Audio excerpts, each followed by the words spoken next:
Equations using square roots. Using square roots. All right. I can't read my own handwriting. And I believe, did we do x squared minus 8 equals negative 8? You do that. Yes. Yeah. And then we did negative 2x squared plus 3 equals 27. Yeah, did we work that one out all the way? Yeah. You did? Yeah. So yeah, because when you try to square root a negative, that's a problem, isn't it? Yeah, can't do it. Now notice 12, if it was just 12, we could break that down, couldn't we? And so you're going to learn in Algebra 2 that you're not going to say no solution, you're going to get an imaginary solution. And I'll just tell you how that works. The square root of a negative is I. You write an I. And then with the 12, you just break it down. So it'd be like 2 square root 3. So your answer would be 2I square root 3. Isn't that That's how goofy? many I have. Yeah. I help most people do that.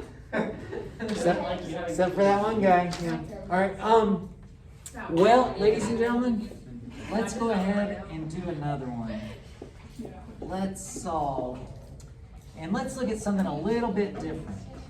Parentheses x minus 3 squared equals 16. Ladies, focus please, focus. You might be tempted to square this. Now just a heads up, squaring this does not get you x squared plus 9. No, it doesn't. No. Because what you're missing is, well, what you're doing is you're distributing a 2 across subtraction. That's not a property of exponents.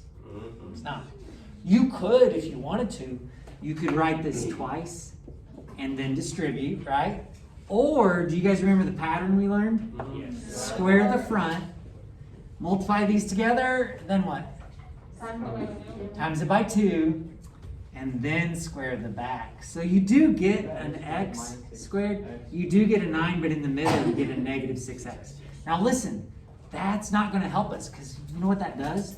That introduces an extra x. And what did we learn yesterday? We only need 8, or you don't need b, right? Well, what we learned was that if you have a b term, you can't solve it using square roots. So we don't want to do that. Instead, what we're going to do is we're going to undo this squaring right at the beginning. Oh, we just square root. Boom.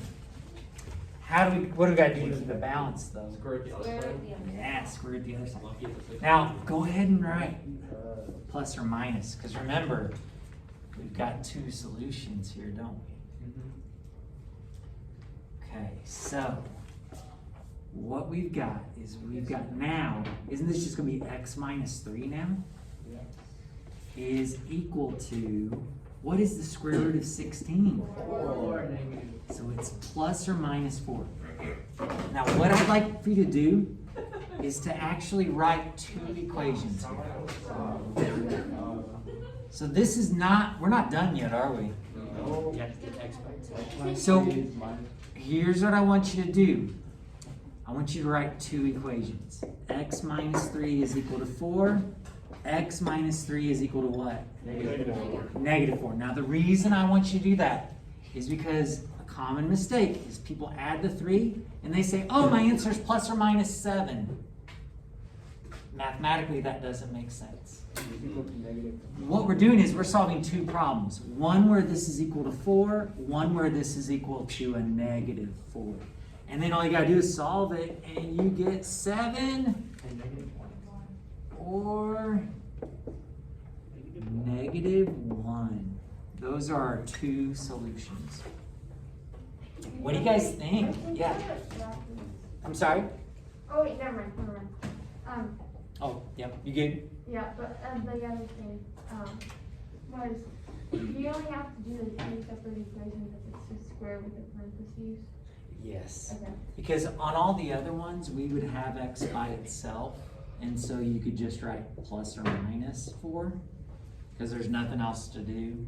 And if you wanted to, you could always split that up, couldn't you? X equals 4, x equals -4. But you don't have to. But this is different. If you've got more work to do, please write 2 equations. I know it seems like extra work, but you're more likely to get it right if you write 2 equations. One for where it's positive, one for where it's negative. What do you guys think? Yeah. Smiley face? Yeah. We do a smiley face one. Man, we should, shouldn't we? Yeah, okay, let's do smiley face The one. smiley face. Alright. Oh,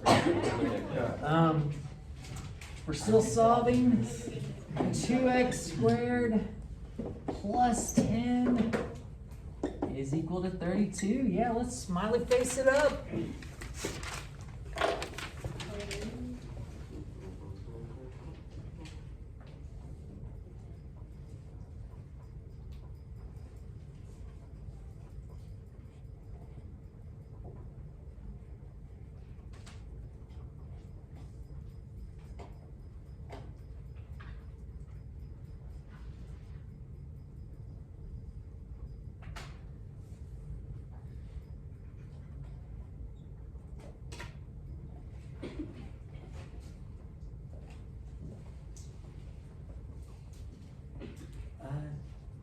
No.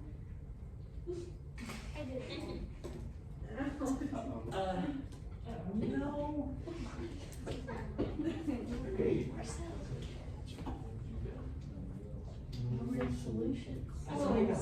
Oh, wait. Nothing goes until Oh, you're lying. Oh my gosh. I'm so confused. It's just plus squared. Yeah, put no. Oh, So it's Ron or Marcel? Oh, I know. Okay. Okay, maybe it's Russian. So, Yeah. wait, you just have to add a plus or minus? That must be what. Wait, hold up. That makes something, get it? Yeah. You know, it's, yeah, of course. Is there a minus effect on that?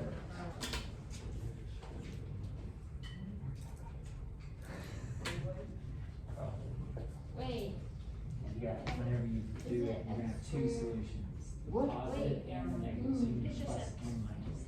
it should just be, okay. JK. Yeah, I like that. That's good. There are 2 different. Yeah.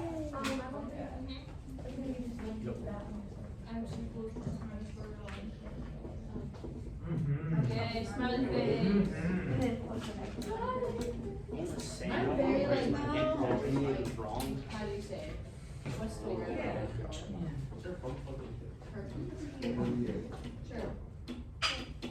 Was this us right here? Yeah. No. Oh.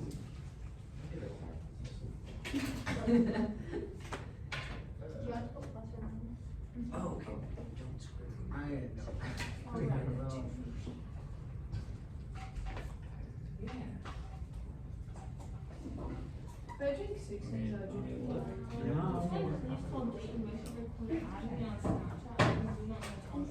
I'll tell him in a second. I can't tell you. Hey, No, he's the only person that, where is he? Done it. Hey, The only thank you, person sir. that ever asked me out. And I blocked him. So Titus, there's a video from yesterday's notes, and we're just finishing this up. Is that right? Yeah, I know, I was like that. Perfectly fine. Okay. All right, ladies and gentlemen, let's get everybody's attention because we got a couple things. I'm also going to have you do one more step as well, even for those that got it right. Okay, so the full instructions were this: solve, and then it says write answer rounded to the nearest hundredth.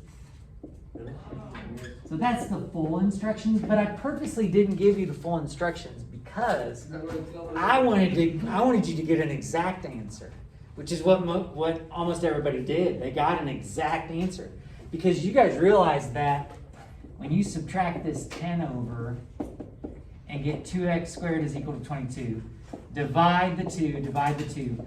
I really enjoyed the fact that you guys realized that does not break down, does it? And you are left with square root 11. But we got to be careful. Whenever you square root to undo squaring, what do you got to do? To both sides? Well, you got to do it on both sides. And you got to remember it's positive or negative. So the exact answer is positive square root 11 and a what else? A negative square root 11. That's an exact answer. But what specifically were they requesting? So now what I'd like you for you to do is write or, and then grab your calculator and just punch that in and round it. If you're rounding to the nearest hundredth, do you guys know how many decimal places that is? 2. It's actually 2. Yeah. 3. It's all right, Abby. It's okay. Yeah, it's all right. So what'd you guys get? I got it right. 3.32. Oh, yeah, you bet. 3.3. Is everybody getting that? Yeah. Yeah. I trust Kylie, but trust but verify. I don't know. It's Yeah. complicated. So is that symbol does it just mean plus or minus? It does. It means, that literally means that our answer is negative 3.32 and positive Because I've seen it in 3.32. like math and stuff, and I'm like, wow, that must Yes. be like a really important, complicated symbol. No, it just Really means big. there's I 2 know, it's answers. just Yep. Literally stuff plus. Now, it does make things complicated because if you have a plus or minus in the middle of a big expression, that means, oh, I got to work that out 2 times. One where it's positive, one where it's negative. Yeah. Yeah. Okay, so like, say we get the same answer for well, like, I've always seen it for God. Yeah. Yep, you can always just do plus or minus. Yep. Oftentimes, though, we get 2 separate answers. Do you guys realize we've been getting 2 answers a lot, right? But oftentimes it's like we get x equals 4 and x equals negative 1. The plus or minus is not needed because it's not the same absolute value. Does that kind of make sense? All right. I think that's it. You guys are ready to practice. So let me write down what the practice is. That's it. Scott, do you need extra paper? Depends on how long practice is. Page I have them on 501. this one, but Tony will. 7 through 29 odds. 7 through 29 odds.